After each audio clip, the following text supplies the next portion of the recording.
Bonjour tout le monde, bienvenue dans cette toute nouvelle vidéo, un tout nouveau recap foot, ça change un peu, général, là depuis 3-4 jours, c'était des mercatos qui sortaient. Une petite vidéo récap foot, d'ailleurs qu'on va sûrement changer puisque il y a l'Euro qui va arriver, donc on va peut-être faire une petite playlist spéciale pour l'Euro.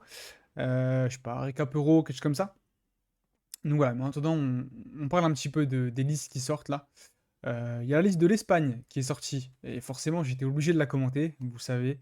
Vous commencez à connaître un petit peu mon amour pour la Liga et pour le championnat espagnol, donc forcément, on suit un petit peu les résultats de la Roja, ou même on suit plus qu'un petit peu. Euh, donc voilà, on va parler un petit peu de la liste de l'Espagne, évoquer certains, enfin revenir déjà nom par nom, voilà, parler un petit peu de certaines têtes, et voilà, discuter un petit peu de tout ça. Le premier thème, déjà, on va commencer par la liste.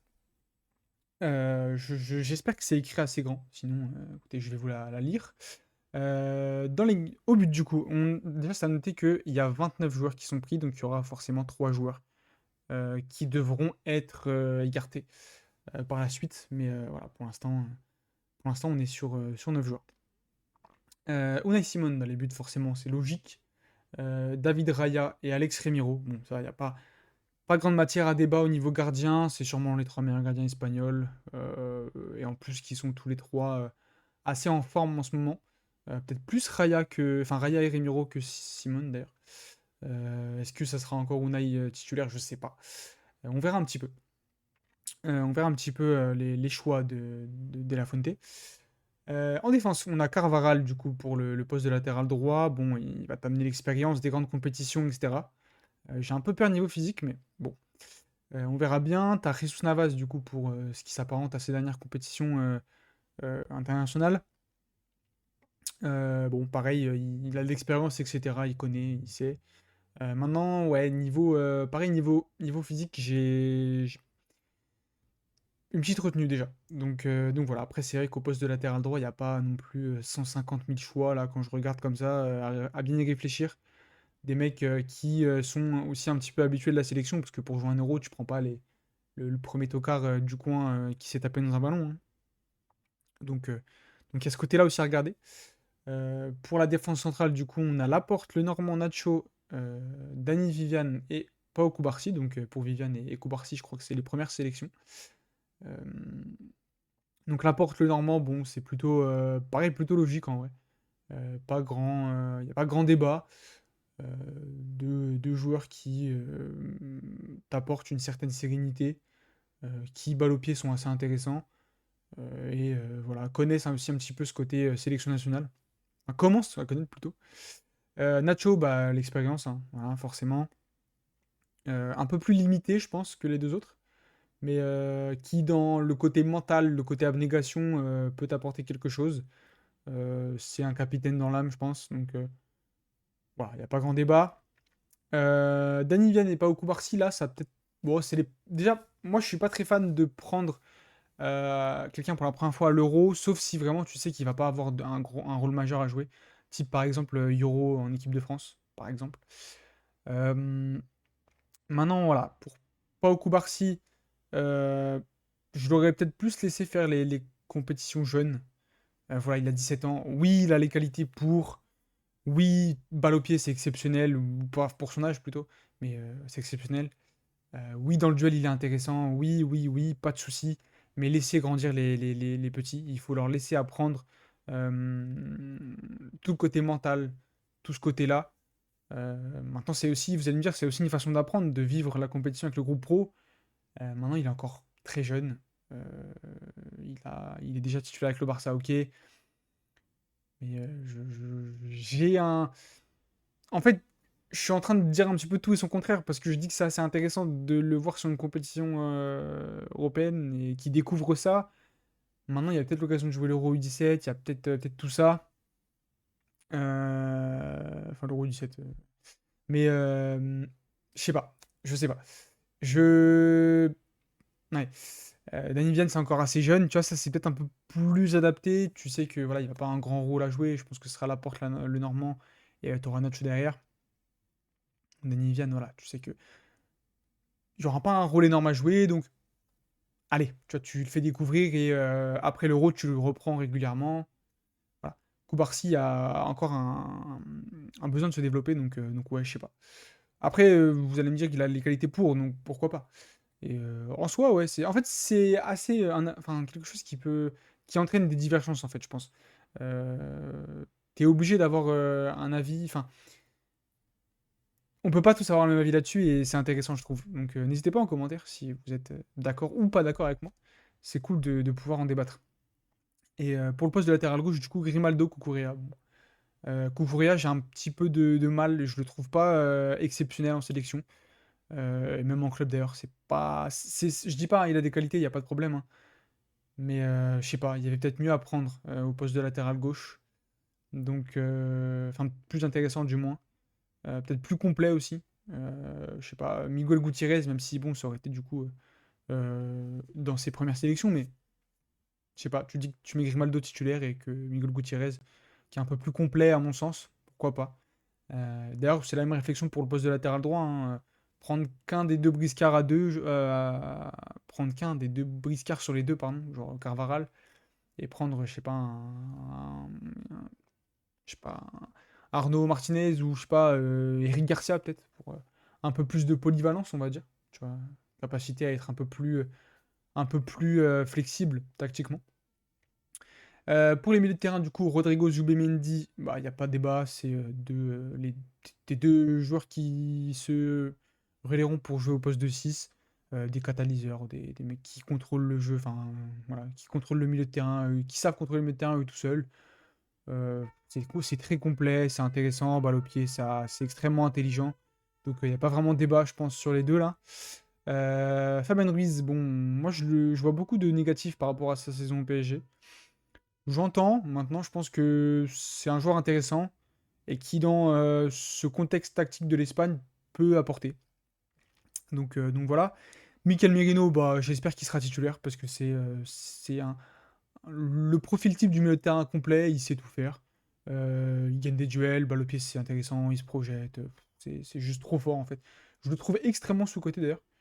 Et, euh, et ouais, il peut jouer 6, il peut jouer 8. Franchement, j'aime beaucoup ce joueur. Marcos Llorente, forcément, pour le côté polyvalence, t'es obligé de le prendre.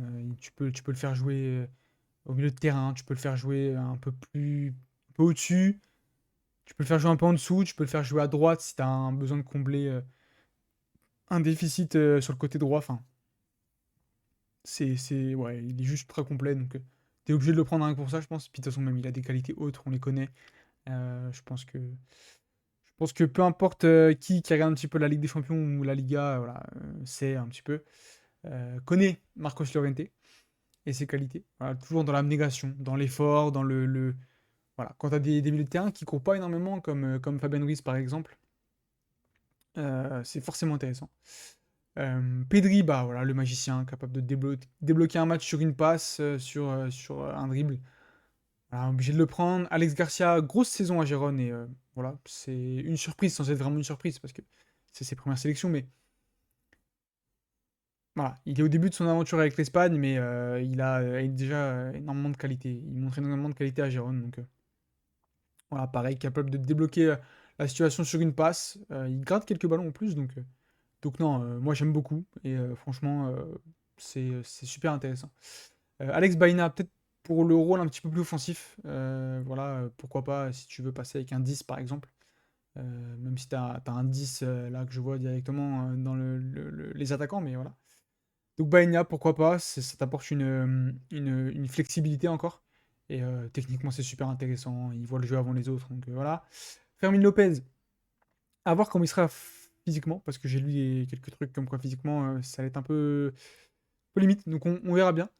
Peut-être aussi qu'il est dans les 29, mais qu'il sera pas dans les 26, hein, voilà. Il a énormément de qualité, mais surtout dans la projection, dans ce côté apport offensif. Maintenant, je pense qu'il y a des milieux de terrain là qu'on vient de citer qui sont vraiment au-dessus. Donc voilà, je pense que Fermin ne sera pas dans les 26, il sera voilà, peut-être dans le futur, mais pas pour cet euro-là. Et ça serait plutôt, à mon sens, ce serait plutôt logique. En fait, je le vois pas meilleur qu'un autre milieu. Pour moi, là, c'est le milieu de terrain le plus faible, entre guillemets, gros guillemets, hein, voilà. le plus faible avec Fabian Ruiz, donc ouais, ça m'étonnerait pas. Énormément de qualité, mais par rapport aux autres, voilà.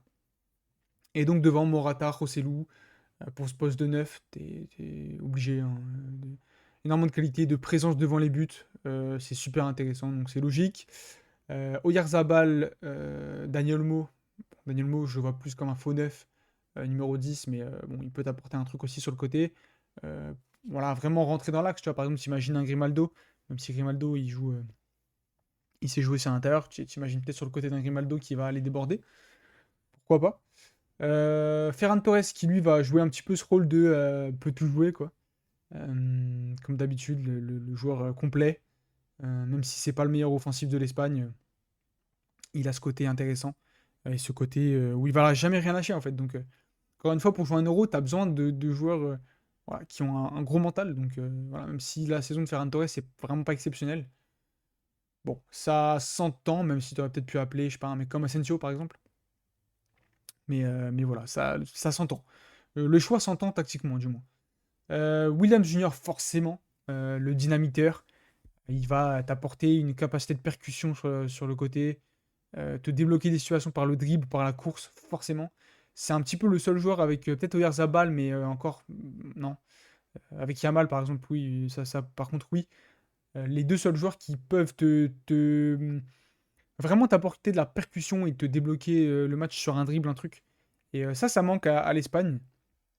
Donc voilà, avec cette volonté d'ultra contrôle, ultra possession qu'on a pu voir.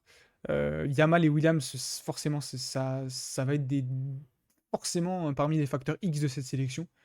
Et j'espère au moins les voir titulaires au moins un des deux à chaque match, parce que au moins, hein, parce que sinon on risque de s'ennuyer un petit peu. Surtout avec des équipes à l'Euro où bon, t'as la Croatie, mais après t'as des équipes qui ont tendance des fois à poser un peu des bus et du coup tu fais vite un U en fait tactiquement et c'est beaucoup moins intéressant. Et enfin, ah non, on n'a pas parlé de Herzabal aussi. Bon, Herzabal, ce côté complet où tu sais qu'il peut jouer neuf, il peut jouer. Il joue pas mal neuf d'ailleurs. Il avait pas mal de joué neuf sur cette fin de saison à la Sociedad. Mais voilà, c'est intéressant. Et il peut jouer sur un côté aussi, il peut te débloquer sur un dribble, même si c'est beaucoup moins dans la vitesse que Williams et Yamal, mais pourquoi pas. Et donc le petit nouveau Ayoz Perez, qui fait une belle fin de saison avec le Real Betis, il faut le dire, qui fait une saison plutôt sympa, en général d'ailleurs. Euh, voilà, pour ceux qui connaissent pas, c'est un petit peu un attaquant, mais un second attaquant, quoi. Capable de jouer sur un côté aussi. Moi, j'aime bien ce joueur, franchement, j'aime bien ce joueur. Il est capable de débloquer des situations par le déplacement, voilà, énormément d'appels de balles et des appels intelligents. Et c'est ça que j'aime bien, c'est un joueur très intelligent. Il n'est pas hyper rapide, pas hyper costaud, voilà, il n'a pas un sens du but exceptionnel, même s'il marque des très jolis buts, mais super intelligent sur le terrain, vraiment, il se place très bien. Donc ouais, j'ai hâte de voir, même si ça coïncide forcément avec un absent du même club, mais on en reparlera. Donc quelques choix discutables, bah, en fait j'ai fait une partie, mais on en a parlé avec peut-être voilà, Ayoz Perez que j'aime beaucoup, mais est-ce que vraiment c'est lui qu'il fallait prendre? T'as peut-être un Asensio, peut-être t'as d'autres offensifs espagnols qui peuvent être intéressants et qui peuvent peut-être t'apporter un peu plus de percussion. En fait, moi c'est ça qui m'embête dans cette liste, c'est que t'as un manque de dynamiteur en fait. Voilà, au milieu de terrain, tu as beaucoup de joueurs de contrôle, pas de problème. Tu as des joueurs qui sont polyvalents, qui savent courir aussi et avaler les kilomètres. Devant, tu as Yamal et Williams qui voilà, peuvent t'envoyer des débordements. Donc pourquoi pas, mais ça manque de percussion à mon sens. Et ouais, voilà, pour moi, c'est quelques choix là qui posent question. On va attendre de voir la liste des 26. Voilà, hein, comme d'hab, même pour la France, on va attendre de voir. De toute façon, même s'il n'y a que 25 joueurs d'appelés, on va voir la fin. Je crois que c'est le 7 juin où la liste est absolument officielle et voilà, où les sélectionneurs transmettent les listes à l'UEFA. Enfin, où les sélections transmettent les listes à l'UEFA. Donc on va voir maintenant. Voilà, je me pose quelques questions là-dessus. Maintenant, voilà, j'ai mis quelques choix discutables avec un point d'interrogation parce que de manière générale, la liste reste quand même assez cohérente sur les derniers rassemblements, les dernières choses qu'on a vues. Ça reste cohérent et ça reste une liste qui est absolument bourrée de talent et voilà, on va pouvoir s'y intéresser pendant l'Euro. Voilà, pour ceux qui savent pas vraiment quelle sélection regarder, je pense que l'Espagne va vraiment falloir regarder. Pour les joueurs et pour bah, tout le storytelling, forcément, autour de l'Espagne. Le grand absent, je viens d'en parler. Voilà, je suis dévasté, les amis. Voilà, vous commencez à connaître mon grand amour pour ce joueur. Je suis abattu. Il devait en plus être dans la liste apparemment et il va être absent pour une fracture, enfin une blessure au tibia, je crois, ou la cuisse, je sais plus. Enfin bref, on s'en fout. Il est absent. Et il t'aurait permis de rajouter ce côté vertical qui peut manquer parfois à l'Espagne en fait. Par le dribble, par la passe, par un dribble dans les phases de transition qui fait très bien au Real Betis par exemple. Donc, euh, donc ouais, il est revenu à un excellent niveau et malheureusement il se répète. Donc c'est terrible. Et franchement, je suis très très déçu pour lui. Même pour lui, ça doit être dur. Et ouais. Euh, bon, après, j'ai parlé d'Ayos Perez à sa place, mais je pense que c'est celui qui le remplace numériquement, mais je pense qu'il sera pas dans les 26 Ayos, hein, on va pas se mentir. Maintenant, ouais, je pense que c'est celui se- ouais, qui se rapproche un peu plus du profil de Isco, parce qu'Isco, oui, il l'aurait peut-être mis dans les milieux de terrain à la limite, peut-être à la place de Fermin Lopez, mais dans le profil, ça reste quand même un milieu de terrain très offensif qui défend pas beaucoup, donc vraiment un 10, un 9,5, 10, ouais. Donc voilà pour Isco. Je voulais juste parler un petit peu de ma déception. Et voilà. Est-ce que cette sélection est favorite? Voilà, parce qu'au final, c'est un petit peu l'enjeu de tout ça. Voilà, une petite image, avec une petite image de Daniel Olmo. Pour moi, elle n'est pas dans les favoris. Elle n'est pas dans le tiers 1 parce que tu as des postes où ça manque de qualité. Le poste de latéral droit, voilà, Carvaral, il a l'XP, tout ça, etc. Pas de souci. Maintenant, il y a quelques petits doutes, quelques petites incertitudes autour du physique, autour de tout ça. Même si ça reste à un excellent niveau, attention, mais voilà. En défense centrale, t'as le Normand et la porte. Maintenant, s'il y en a un d'eux qui se blesse, c'est Nacho. Nacho, c'est bon, hein, je dis pas, mais ça reste limité. Au milieu de terrain, c'est excellent, il n'y a pas de problème. Et après, en attaque ça manque de complémentarité à mon sens. Voilà, j'aurais peut-être kiffé voir un dynamiteur de plus. Mais voilà, ça change pas le fait que tes dynamiteurs, Williams et Yamal, ils n'ont pas l'expérience que requiert une compétition internationale à mon sens. Donc voilà. En fait, ouais, il y a un poste si t'as un blessé à un poste clé, tout de suite, tu descends un petit peu en fait de niveau. Et j'avais eu cette réflexion-là pour l'équipe de France déjà. Donc c'est assez marrant de voir les petites similitudes. Donc ouais, voilà. Après, c'est mon avis. Ça se trouve, ils vont gagner l'Euro en tabassant tout le monde. Ça se trouve, ils vont sortir dès les poules. On verra. On peut pas savoir à l'avance, hein. Mais ouais. Moi, je les place peut-être un petit peu dans le tiers 2 en fait. Voilà. Pas dans le tiers 1. Vraiment pas dans les favoris, mais juste derrière, quoi. Dans les équipes capables de faire un très bon parcours et prendre l'Euro sur quelques petits détails. Ils en sont capables. Maintenant, il y a pour moi des sélections qui sont mieux armées qu'eux. Et voilà. On va attendre bien sûr la liste de 26, parce que là on a la liste de 29, mais on va attendre la liste de 26. On va voir ce que ça va donner. Bon, on devrait être sur du classique, hein, je pense. Il devrait y avoir peut-être Ayos qui va sortir de cette liste, peut-être Fermin, et un défenseur peut-être Viviane ou Koubarsi, je sais pas. Et on serait à 26. Donc je pense que ça va être quelque chose comme ça à peu près. Donc voilà, pour, euh, pour mon petit avis sur cette liste de l'Espagne. On remet la Minia. Voilà, le temps pour moi de vous encourager à vous abonner. Forcément, ça régale, ça fait plaisir. Le petit commentaire, si vous êtes d'accord ou pas d'accord avec mes commentaires sur ça, sur cette liste, mon avis. Voilà, qu'est-ce que vous pensez enfin, de cette sélection? Est-ce que, à votre avis, elle est armée pour aller au bout? Voilà, je vais vous lire comme d'habitude et avec grand plaisir. Le petit like si la vidéo vous a plu. Et voilà, le temps pour moi de vous dire à très très bientôt. Il y a pas mal de contenu qui sort sur la chaîne comme d'habitude. Et voilà. Moi je vous dis salut, à la prochaine.